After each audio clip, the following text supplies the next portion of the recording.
je m'excuse, il a fondé ses allégations sur sous une forme pyramide qui ne tiennent pas, dont les structures ne tiennent pas. C'est ce que je veux ressortir ici, pour que vous voyez la cohérence. Parce qu'en matière de jugement criminel, il faut de la cohérence. Et ce que je vais maintenant revenir au sujet du complot, vous allez voir s'il y a une cohérence entre tout ce que je viens de dire, et surtout concernant les événements du 28 septembre et le complot. C'est extrêmement important, Monsieur le Président. Je ne suis pas en train de donner un cours de philosophie, mais c'est pour juste faire asseoir votre conviction, Monsieur le Président. Parce que la conviction, c'est la chose la plus perplexe. X parle ici, Y parle ici. Il faut que Dieu soit seulement avec vous. C'est pourquoi je vous demande de garder un peu cette patience, que je puisse faire ce passage. Donc je disais... Prenez tout votre temps, M. Camara. Voilà. Moi. Prenez tout votre temps. Voilà. C'est pourquoi, Monsieur le Président, eu égard à la complexité et à la perplexité de la charge qui vous incombe aujourd'hui, Monsieur le Président, votre destin n'appartient à personne, Monsieur le Président. Votre destin est inscrit en lettres de sang sur votre front. Le moment où vous devrez prendre la décision, cette lecture, je fais simplement ça pour que vous cherchiez un peu le raisonnement dialectique. J'ai parlé d'Héraclite. Héraclite avait une pensée qui avait pris presque à l'époque toute la pensée de ce monde, mais il n'y avait pas une logique, ce n'est qu'Emmanuel Kant. Donc je disais, si nous parlons de la mort, c'est qu'il y a la vie. Parlant du bien, c'est qu'il y a le mal. Il en est de même entre la vérité et le mensonge. Bien que antimoniques, mais ils sont dans une parfaite harmonie de complémentarité, l'une de l'autre, inséparables. Sans le mensonge, il ne peut pas y avoir de vérité. En matière de jugement, selon Emmanuel Kant, la vérité étant la première thèse, le mensonge la deuxième thèse, l'harmonie, la symétrie ou la liaison dialectique, entre les deux ressort une troisième thèse qui est la conclusion ou le jugement qui relève exclusivement de la sagesse de la Cour que vous présidez, Monsieur le Président. Donc, on peut penser que c'est une lecture bidon. C'est ce qui va vous permettre, Monsieur le Président. C'est très clair. Héraclite, Emmanuel Kant, à leur époque. Alors, Monsieur le Président, je dirais que ce qui obligerait certains de contraire, voilà, je reprends la partie. Je dis, très bien, le mensonge, la vérité étant la première thèse, le mensonge la deuxième thèse, l'harmonie, la symétrie ou la liaison dialectique entre les deux, ressort une troisième thèse qui est la conclusion ou le jugement qui relève exclusivement de la sagesse. Ça veut dire votre sagesse, Monsieur le Président, bien que votre nom ne soit pas là. Mais Emmanuel Kant l'a fait, ça c'est pour toute l'humanité.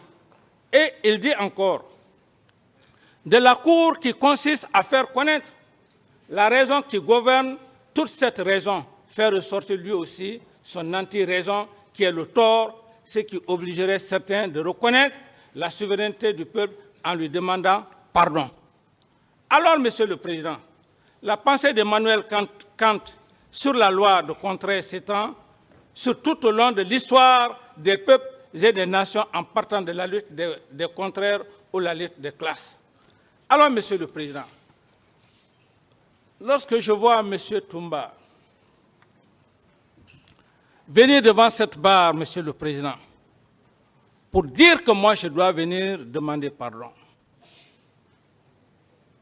ma pitié s'intéresse. Quel pardon? Quel pardon vais-je demander? Lui qui est sorti, Monsieur le Président, il a parlé, Monsieur le Président, qu'on ne vienne pas troubler la cérémonie sacrée de Carlos.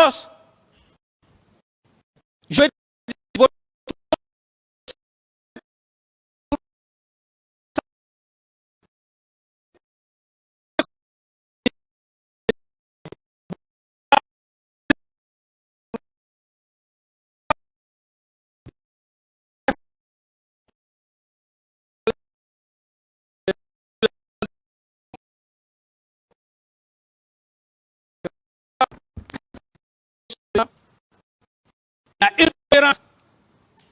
je dis donc que le 28 septembre a été savamment orchestré, préparé de toutes pièces. Monsieur le Président Alpha Condé, Sekouba et leur exécutant Toumba Diakité. Je vais venir sur l'épaule. Comment et pour comment ils ont formé le coup? Ça, c'est les relations, c'est la relation dialectique que je viens de vous dire. Il ne s'agit pas de dire tel a fait un coup. Ce coup, Monsieur le Président, qu'on le veuille oui ou non, ce coup préparé, le président Alpha, quand je vais commencer à faire des détails, il s'est rendu compte que je n'étais pas un homme qu'on pouvait manipuler. Pour preuve, je viens avec le raisonnement dialectique. Quand il s'agissait des questions de choses, comme on appelle, des audits, Monsieur le Président, c'est à ce niveau-là que vous allez être très sensible, Monsieur le Président. Au moment où il avait des audits, entre Dieu et moi, surtout ce qui m'est cher, ma pauvre mère, le Konya, qui m'a toujours dit, le jour où j'ai pris le pouvoir, il m'a dit, ne mens pas, ne trahis pas. Je le dis sur la main de Dieu en regardant Dieu. Le jour où le président Alpha est venu me voir dans mon bureau, la première question, la première chose qu'il m'a dit, le voleur est dans ton filet. J'ai dit, quel voleur? Il dit, Monsieur Cellou Dalein Diallo.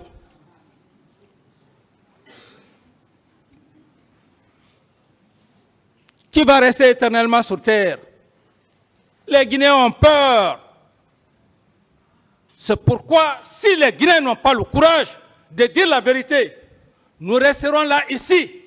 D'autres viendront s'enrichir. Et ce que je fais, Monsieur le Président, je ne le fais même pas pour votre auguste cour. Je fais pour nos enfants, nos futurs enfants.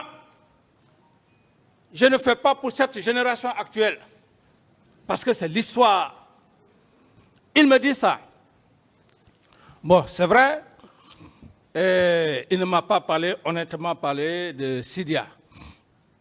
Il n'a parlé que de Dalein. Et j'ai compris que son vrai adversaire, donc, c'était Dalein. J'ai même fait une vidéo, Monsieur le Président. Ce que je dis encore là, je l'ai dit après les événements du 28 septembre. C'est là où, Monsieur le Président, vous allez dire que le président Dadis est cohérent dans ses idées. J'ai dit que j'ai compris. Le lendemain, qu'est-ce qui se passe, Monsieur le Président? Le lendemain, comme c'était, tout le monde savait ce qui se passait quand il fallait les audits, je reste au bureau, on vient me dire, bon, tout le monde est prêt. Je sors, tout le monde se lève. Je vois M. Cellou Dalein devant moi, en blanc. Monsieur le Président, quand il y a l'injustice, je ne peux pas résister. C'est peut-être ça aussi mon défaut. C'est ce qui fait que j'ai beaucoup de problèmes dans votre pays, ici, Monsieur le Président. C'est mon honnêteté, mon patriotisme. Les Guinéens ne veulent pas ça. Je dis, monsieur Dalin, monsieur le Premier ministre, qui t'a dit de venir ici? Il me dit, ah non, très non, monsieur le Président, on m'a dit que vous avez besoin de moi. Je dis, dégagez, je ne veux plus vous voir ici. Si je vous revois ici, vous aurez affaire avec moi. Je l'ai fait ici devant tous les Guinéens. Et quand cela s'est passé, le professeur Alpha Condé prenait tout son temps voir mes vidéos. Donc, voilà effectivement les liens dialectiques. Donc, il a compris que, attention, l'acte que je viens de voir là, si le monsieur là, je le laisse au pouvoir, il organise les élections, il va donner qui va le mériter. C'est aussi simple que ça. C'est là où j'ai eu tous les faux problèmes. D'abord, quand ça s'est passé, ça n'a pas duré. Et le comportement de Sekouba a changé parce que d'abord, le premier comportement de Sekouba, je n'avais pas compris. C'est le jour où j'ai fait la déclaration à la RTG. Imaginez, je fais une déclaration à Koloma. Je viens, je rentre, il y avait un jeune du nom de choses, Kira, ouais, un des jeunes frères de Kira. Si c'est faux ce que je dis, on prend le véhicule, il me conduit jusqu'au pont 8 novembre. Pour quelles raisons il m'a conduit là-bas? Je n'ai rien compris.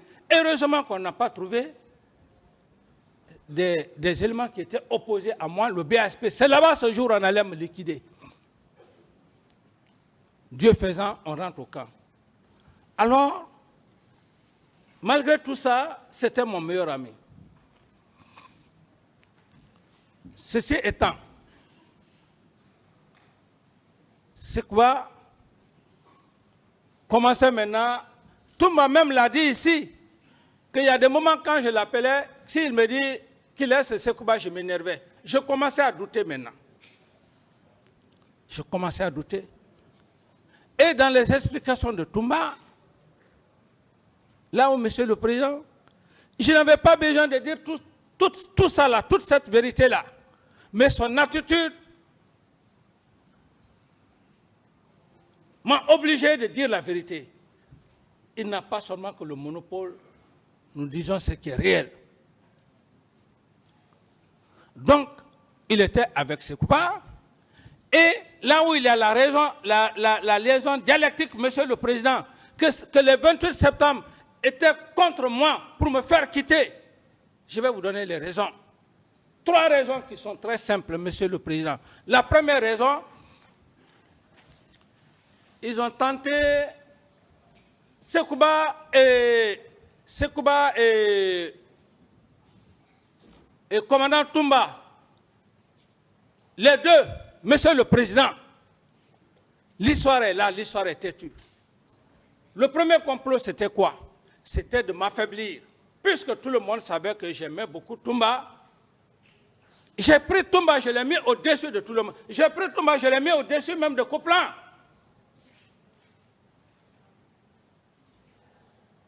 Je voulais me jeter sur Coplan, dans ma chambre, à cause de Toumba. Il va venir ici, il va parler d'ethnocentrisme, de ceci, cela.